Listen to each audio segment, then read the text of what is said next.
बच्चों कैसे हो आप सब। उम्मीद करता हूँ मस्त होगे, मज़े में होगे।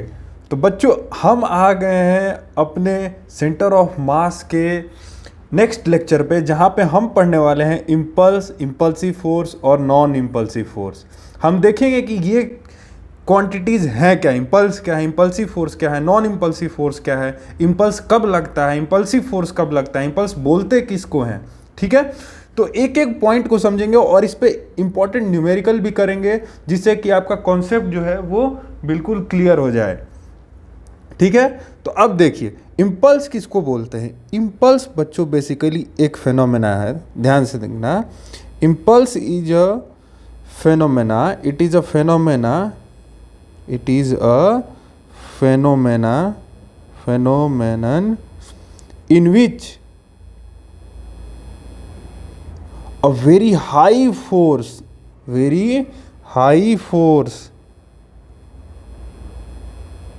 acts on a body for a small amount of time, amount of time. समझ में आई बात? Of time. तो देखो जो इम्पल्स है ना, एक बॉडी लो, सपोज एक बॉडी लिया। देखो यहाँ पे मैं एग्जांपल ले रहा हूँ, एक ये लिया, ये है वॉल, ठीक है, और उससे कनेक्टेड है मेरा एक स्ट्रिंग, और उससे कनेक्टेड है एक मेरा इस पे ब्लॉक। ठीक है, उससे कनेक्टेड है मेरा इस पे एक ब्लॉक। ये क्या है? मास m का है।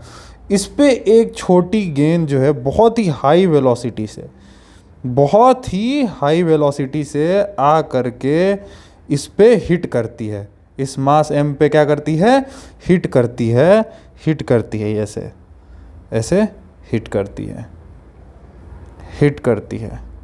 तो इस स्ट्रिंग में एक टेंशन फोर्स जनरेट होगा, एक एडिशनल टेंशन फोर्स जनरेट होगा, और वो फोर्स जो होगा इम्पल्सिव फोर्स होगा। कैसा होगा? इम्पल्सिव फोर्स होगा। एक बहुत ही हाई फोर्स जनरेट होगी। कैसी फोर्स जनरेट होगी? High force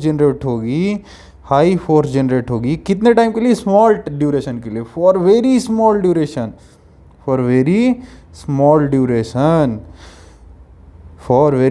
duration. एक बहुत ही हाई फोर्स जनरेट होगी बहुत ही छोटे टाइम ड्यूरेशन के लिए, और उस फोर्स को हम बोलते हैं इम्पल्सिव फोर्स। उस फोर्स को हम बोलते हैं क्या? Impulsive force. और पूरे फेनोमेनन प्रोसेस को क्या बोलते हैं? इम्पल्स। ठीक है, समझ में आई बात? तो इम्पल्सिव फोर्स क्या है? Impulsive force is basically a force which is very high in magnitude and which acts for a very small amount of time. ठीक है, a force of very high magnitude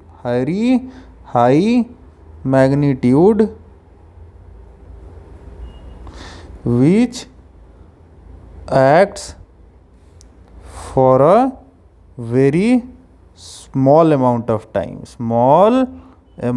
of time और small amount of duration, for a very small amount of time. ठीक है, और very small duration. समझ में आई बात? अब इम्पल्स को डिफाइन कैसे करते हैं? तो इम्पल्स को बच्चों डिफाइन करते हैं आई से। आई इज इक्वल टू देते हैं integration of F dot D T, force acting on particle for duration D T time का integration is equal to change in momentum of the system. तो integration of F dot D T is equal to change in momentum M V final minus M V initial. ये है मेरा impulse का formula. ये क्या है मेरा? Impulse का फॉर्मूला। ठीक है, समझ में आई मेरी बात? तो इम्पल्स कैसे देते हैं? Impulse is basically change in momentum. और चेंज इन मोमेंटम किसकी वजह से हुआ? फोर्स लगने की वजह से हुआ है। कितने टाइम ड्यूरेशन के लिए? स्मॉल ड्यूरेशन की वजह से स्मॉल ड्यूरेशन की वजह से जो फोर्स लगा है, स्मॉल ड्यूरेशन में जो फोर्स लगा है उसके वजह से क्या हुआ, मोमेंटम चेंज होता है, वेलोसिटी चेंज होती है। तो इम्पल्स जो है चेंज इन मोमेंटम को डिनोट करता है। Impulse is equal to change in momentum. ठीक है, समझ में आई बात। अब देखो इम्पल्सिव फोर्स, ये जो है I is equal to F dot D T, ये बेसिकली इंटीग्रेशन है एफ और डी टी का। तो मैं अगर एफ और टी कर्व लूँ, ध्यान देना, अगर मैं एफ और टी कर्व लूँ, ऐसा लिया मैंने एफ और टी कर्व, ये रहा मेरा वाई एक्सिस, ये रहा मेरा एक्स एक्सिस, ध्यान दो, ये रहा मेरा एक्स एक्सिस, और मैंने ऐसा कर्व लिया, सपोज ये मेरा फोर्स कुछ ऐसे वेरी कर रहा है विथ टाइम के साथ, ये है फोर्स और ये है टाइम ड्यूरेशन। तो इन यहाँ है टाइम t1 और ये है मेरा टाइम t2, ये है मेरा टाइम t2। तो इम्पल्स क्या है भाई, इम्पल्स है integration of F dot D T. Integration of F dot D T क्या है, area under curve I is equal to what, area under curve in force time graph. Force time graph में area under curve, area under curve मतलब ये वाला, अगर आपने area निकाल लिया, ये वाला बच्चों आपने एरिया निकाल लिया, तो आपका क्या निकल के आ जाएगा, इम्पल्स निकल के आ जाएगा। क्या निकल के आ जाएगा, इम्पल्स निकल के आ जाएगा। कहाँ से कहाँ तक, तो T1 ये और T2 के बीच में जो क्या लग रहा है, फोर्स लग रहा है। तो समझ में आई बात। तो T1 और T2 के बीच में जो फोर्स लग रहा है उसके वजह से क्या होगा, चेंज इन मोमेंटम होगा। क्या होगा, चेंज इन मोमेंटम। समझ में आई बात। तो आपने ये एरिया निकाला, तो एरिया को किसके इक्वेट करोगे, change in momentum. Change in momentum क्या होता है, M V final minus M V initial. समझ में आई बात, समझ में आई बात। तो अब हम जो है और कुछ कॉन्सेप्ट हैं जो इम्पोर्टेंट इससे रिलेटेड देखेंगे। कुछ इम्पोर्टेंट पॉइंट्स हैं जिनको हमें देखना बहुत ज़रूरी है।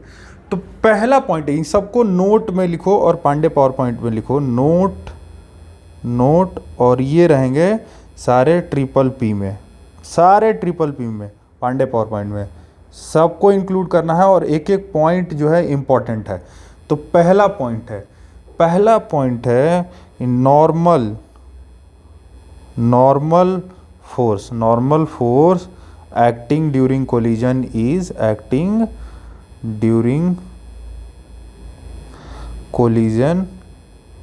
Collision is impulsive in nature। कैसा होता है, impulsive in nature होता है। ठीक है, दूसरा पॉइंट है impulsive force is balanced by another impulsive force। हमेशा another impulsive force हमेशा बैलेंस करेगा। देखना, हम देखेंगे बाई अनदर impulsive force। तीसरा पॉइंट है tension force during any jerk is impulsive in nature, ये तो मैं बता चुका हूँ। देखो यहाँ पे ये बॉल गिरी थी, तो ये बॉल गिरी और अचानक से इस मास m पे आके हिट हुई। उस हिट होने की वजह से इस मास m का क्या हुआ, मोमेंटम चेंज हुआ। मोमेंटम चेंज होने की वजह से इस पे एक फोर्स लगी। मोमेंटम एक्चुअली में चेंज कैसे हुआ, momentum is basically resultant of force लगने की वजह से मोमेंटम चेंज होता है। ठीक है, तो फोर्स इस पे लगा, very small duration dt time के लिए। कैसा फोर्स था, इम्पल्सिव फोर्स था, और उस इम्पल्सिव फोर्स की वजह से इसका मोमेंटम चेंज हुआ। ठीक है, तो अब यहाँ पे मैं बोल रहा हूँ tension force acting during any jerk is impulsive in nature. चौथा पॉइंट है if normal at any surface is impulsive in nature, normal at any surface is impulsive in nature, impulsive in nature, then frictional force acting on the particle, frictional force acting on the body is also impulsive. क्यों is also impulsive, बताता हूँ क्यों sir, क्योंकि friction is given by mu into N. तो अगर normal impulsive है, अगर ये वाली क्वांटिटी इम्पल्सिव है, कैसी है, इम्पल्सिव है, तो ये वाली क्वांटिटी भी कैसी होगी, इम्पल्सिव इन नेचर होगी, इम्पल्सिव होगी। ये बहुत ही हाई फोर्स बहुत ही छोटे ड्यूरेशन के लिए लगेगा। समझ में आई बात? तो इतना था हमारा जो मेन पॉइंट था, इम्पल्सिव फोर्स से रिलेटेड था। ये जितना भी पॉइंट था ये था इम्पल्सिव फोर्स से रिलेटेड इंपॉर्टेंट पॉइंट था, इसको ध्यान में रखना है।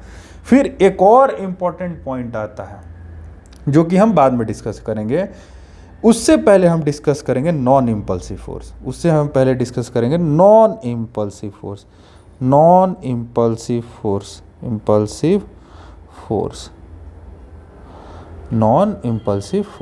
तो बेसिकली देखो, अगर ऐसे बहुत हाई अमाउंट, मतलब कि बहुत ही हाई वैल्यू फोर्स जो कि बहुत कम टाइम के लिए लगता है, अगर उनको छोड़ दें तो सारे फोर्सेस जो कैसे हैं, नॉन इम्पल्सिव इन नेचर हैं। सारे forces non impulsive in nature, जैसे ग्रेविटेशनल फोर्स, ध्यान देना, gravitational force and spring force are non impulsive इन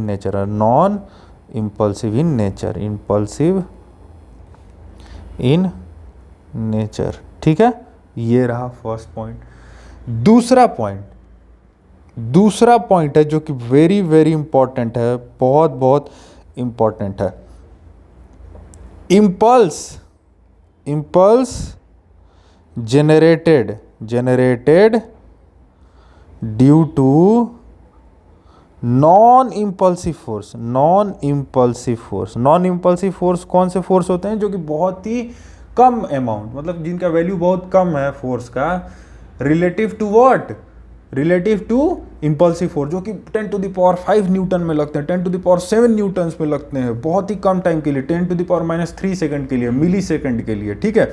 और ग्रेविटेशनल फोर्स सपोज मान लो कि 10 न्यूटन है, 100 न्यूटन है, 50 न्यूटन है, ठीक है, 200 न्यूटन है। तो वैसे फोर्स क्या है, नॉन इम्पल्सिव इन नेचर है। तो इम्पल्स उनसे जनरेट होगा, उससे भी इम्पल्स जनरेट होगा, ग्रेविटेशनल फोर्स से लगने से भी इम्पल्स जनरेट होगा, लेकिन वो इम्पल्स जो है बहुत ही कम वैल्यू है, उनका जो वैल्यू होता है, जनरेट होता है, वो काफ़ी कम जनरेट होता है comparative to what, impulsive force. तो impulse generated due to non impulsive force can be neglected in comparison to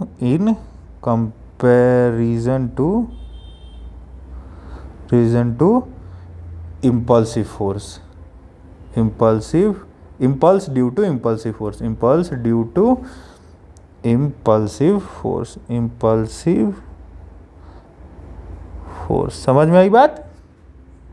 समझ में आई बात इतनी?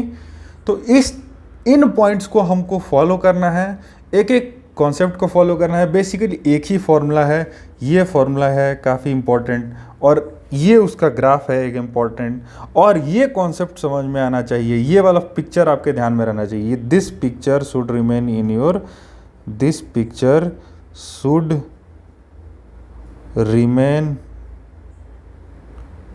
In your mind whenever impulse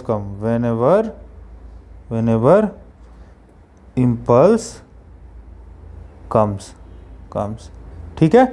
impulse जब भी आए तो ये वाला पिक्चर ध्यान देना, जो ये मास एम आएगा, देखो आएगा आएगा ऐसे नीचे गिरेगा नीचे गिरेगा, इस पे फट से टकराएगा, जैसे ही टकराएगा ये रस्सी और टाइट होगी, ये जो रस्सी है और टाइट होगी, और टाइट होगी तो इसमें एक फोर्स अंदर से जनरेट होगा, बहुत ही हाई फोर्स, 10⁵ न्यूटन का फोर्स जनरेट होगा बहुत ही छोटे टाइम के लिए। क्यों? क्योंकि इससे टकराएगी और ये मास फिर इससे रिबाउंड होगा, ऊपर चला जाएगा, तो फिर से रिबाउंड होगा, तो फिर से इस पे, इस टेंशन, इस रस्सी पे मास एम लटका हुआ नजर आएगा। उससे पहले क्या था, ये मास एम और ये कैपिटल मास, ये जो ऊपर से आ रहा था कैपिटल मास एम, ये दोनों इस पे आकर के अटैच हुए, ठीक है, इस दोनों एक साथ इस पे आके अटैच हुए तो अचानक से इसमें फोर्स बढ़ गई। क्यों? क्योंकि इनको बैलेंस करना है, m प्लस m को बैलेंस करना है, तो इस पर टेंशन फोर्स और ज़्यादा बढ़ा, तो इसमें जो फोर्स एक्स्ट्रा बढ़ा उस फोर्स को हम क्या बोलेंगे इंपल्सिव फोर्स, उस फोर्स को हम बोलेंगे इंपल्सिव फोर्स। समझ में आई बात? तो अब इन कॉन्सेप्ट को देखने के बाद हम इस पे क्वेश्चन करेंगे। A block of mass m and a pan of equal mass are connected by a string going over a smooth light pulley as shown in figure. Initially the system is at rest when a particle of mass m falls on the pan and sticks to it. ठीक है, if the particle strikes the pan with a speed v, find the speed with which the system moves after the collision. तो देखो ये मास m है, ये किस velocity से आ रहा है, v से, ये जब आएगा तो ये इस पे स्टिक हो जा रहा है, क्या हो रहा है, स्टिक हो जा रहा है, यहाँ पे आके स्टिक हो जा रहा है, और ये स्टिक हो जा रहा है तो ये अब पूरा सिस्टम जो है, ये पूरा सिस्टम जो है सपोज मूव कर रहा है वेलोसिटी v1 से नीचे की तरफ, v1 की तरफ नीचे। अगर ये पूरा सिस्टम v1 की तरफ नीचे से मूव करेगा तो स्ट्रिंग कांस्टेंट से ये भी ऊपर v1 से मूव करेगा। स्ट्रिंग कांस्टेंट जब पढ़ाया था तो बताया था, ये वाला अगर v1 से मूव करेगा तो एक काम करो, स्ट्रिंग कांस्टेंट लगाना है तो इसकी वेलोसिटी आप v1 मत मानो, इसकी वेलोसिटी आप मान लो, सपोज इसकी वेलोसिटी मान लो v2, इसकी वेलोसिटी v2 मान लो। अब यहाँ इस पॉइंट से शुरू करो, इस पॉइंट से v1 नीचे आ रहा है, v1 मतलब v1 के कारण इस रस्सी की स्ट्रिंग क्या हो रही है, इस रस्सी की क्या हो रही है, लेंथ बढ़ रही है, तो प्लस v1, ठीक है। फिर यहाँ पे कोई मोशन है नहीं, यहाँ पे कोई मोशन है नहीं, फिर इस वाले पार्ट में आएंगे तो v2 के कारण इसकी लेंथ क्या हो रही है, कम हो रही है, तो minus v2 is equal to what, 0, is equal to what, 0, net change is equal to what, 0 होता है, तो v1 is equal to v2, तो v1 और v2 दोनों बराबर आएंगे। पहला चीज़, ये जब मैं स्ट्रिंग कांस्टेंट पढ़ा रहा था तभी बता रहा था, इतना बेसिक आना चाहिए आपको, ठीक है। तो v1 और v2 बराबर आएंगे, तो मैं इसको इरेज करके v1 ही लिख दे रहा हूँ, ठीक है, इसको v1 ही लिख दे रहा हूँ, ठीक है। अब हम देखो, जैसे ही ये मास m इस पे जाकर टकराएगा, इसमें जो है एक इम्पल्सिव फोर्स जनरेट होगा, इसमें एक इम्पल्सिव फोर्स जनरेट होगा। उस इम्पल्सिव फोर्स के कारण क्या होगा, इसका मोमेंटम पूरे सिस्टम का चेंज होगा, उस इम्पल्सिव फोर्स के कारण क्या होगा, उसका पूरा मोमेंटम चेंज होगा। तो इस ऑब्जेक्ट के लिए देखो, इस सिस्टम के लिए मैं नीचे के डायरेक्शन में पॉजिटिव डायरेक्शन ले रहा हूँ, इस सिस्टम के लिए तो फोर्स लग रहा है ऊपर और वेलोसिटी है नीचे, तो मोमेंटम क्या होता है, इम्पल्स क्या होता है, इम्पल्स होता है integration of f dot D T is equal to change in momentum. Change in momentum मतलब mv final minus mv initial, यही होता है, ठीक है। तो अब इस पूरे सिस्टम, ये स्मॉल मास m और कैपिटल मास ये जो पैन है, उस पूरे को सिस्टम ले रहे हैं, पूरे को सिस्टम ले रहे हैं। तो जब पूरे को सिस्टम ले रहे हैं तो एक ही इम्पल्सिव फोर्स लग रही है। कौन सी फोर्स लग रही है इम्पल्सिव भैया, तो इम्पल्सिव फोर्स लग रही है ऊपर के डायरेक्शन में t, और मोमेंटम किधर है, नीचे की तरफ है। तो ऊपर के डायरेक्शन को लिया है मैंने नेगेटिव, नीचे के डायरेक्शन को पॉजिटिव, तो minus T dot D T, tension कैसा है, impulsive, minus T dot D T is equal to final momentum. Final momentum क्या है, स्मॉल m और ये बॉल स्मॉल m दोनों एक साथ चिपक गए, और चिपकने के बाद दोनों एक साथ वेलोसिटी v1 के साथ नीचे जा रहा है, तो 2mv1 momentum minus initial momentum क्या है, स्मॉल m इंटू v, ठीक है। ये है मेरा पहला इक्वेशन, पहला इक्वेशन। दूसरा इक्वेशन क्या होगा, दूसरा इसके लिए मैं लिखूंगा, तो इसके लिए मैं क्या कर रहा हूँ, ऊपर की डायरेक्शन को क्या कर रहा हूँ, अज्यूम पॉजिटिव, ऊपर की डायरेक्शन पॉजिटिव, इसमें इम्पल्स, इसमें टेंशन लग रहा है, ऐसा इम्पल्सिव फोर्स, तो T dot D T is equal to change in momentum. Change in momentum मतलब mv1 ऊपर की तरफ पॉजिटिव, माइनस इनिशियल वेलोसिटी क्या थी, जीरो, तो इनिशियल मोमेंटम क्या था, जीरो। ये है मेरा सेकेंड इक्वेशन, ये है मेरा इक्वेशन सेकेंड। दोनों को मैं ऐड कर दूंगा, दोनों को जैसे ही मैं ऐड करूंगा तो क्या होगा, ये गया ज़ीरो, यहाँ पे क्या बचा 3mv1 माइनस mv, ठीक है। तो 3mv1 is equal to mv, यहाँ से m से m गया, v1 is equal to what, v/3। तो v1 आया मेरा सर, v1 क्या आया, v/3 आया। समझ में आई बात? देखो कितने आसानी से हमने इस क्वेश्चन को सॉल्व कर लिया। आपको बस ये आइडेंटिफाई करना है कि यहाँ पे जो फोर्स लग रहा था वो कैसा था, इम्पल्सिव फोर्स था ड्यूरिंग कोलिजन। यहाँ पे बस आपको कॉन्सेप्ट में लिख रहा हूँ, कॉन्सेप्ट में लिख रहा हूँ, द फोर्स, यहाँ पे the force acting during collision was impulsive in nature, was impulsive in nature। और ये कैसे डिटरमाइन किया कि इम्पल्सिव है, यहाँ देखो, ये देखो टेंशन फोर्स, ध्यान से देखना, ये देखो लिखा है tension force acting during any jerk is impulsive in nature, ठीक है। वहाँ से उस पॉइंट को, इन तीनों चारों पॉइंट को जो मैंने लिखा है काफ़ी इंपॉर्टेंट पॉइंट है, इसके अलावा कुछ पूछा नहीं जाता है, यही से पूछा जाता है, ठीक है, इज इम्पल्सिव इन नेचर। तो वहाँ से मैंने वेलोसिटी निकाल ली इसकी, ठीक है। तो इस तरीके से हमारा जो इम्पल्सिव फोर्स क्या होता है, नॉन इम्पल्सिव फोर्स क्या होते हैं, कब नॉन इम्पल्सिव फोर्स, अभी देखो यहाँ पे लग रहा था mg, यहाँ पे नीचे mg लग रहा था, लेकिन mg का इम्पल्स हमने क्या किया, नेग्लेक्ट कर दिया। इस पे भी फोर्स mg लग रहा था, लेकिन mg का हमने क्या किया, इम्पल्स नेग्लेक्ट कर दिया। इसका इम्पल्स क्या किया, इम्पल्स नेग्लेक्ट कर दिया, इम्पल्स नेग्लेक्टेड, इसका भी इम्पल्स नेग्लेक्टेड, ठीक है। समझ में आई बात? तो देख रहे हो यहाँ पे मैंने लिखाया है gravitational force and spring force are non-impulsive in nature. Impulse generated due to non-impulsive force can be neglected, ये देख रहे हो point, in comparison to impulsive force, ठीक है। तो इन कॉन्सेप्ट को हमेशा ध्यान में रखोगे तो आपका कोई भी क्वेश्चन फंसेगा नहीं, ठीक है। तो ठीक है दोस्तों, मिलते हैं हम अपने अगले लेक्चर में, तब तक से एंजॉय करिए, मस्त रहिए और सारे क्वेश्चन प्रैक्टिस करिए। जय हिंद।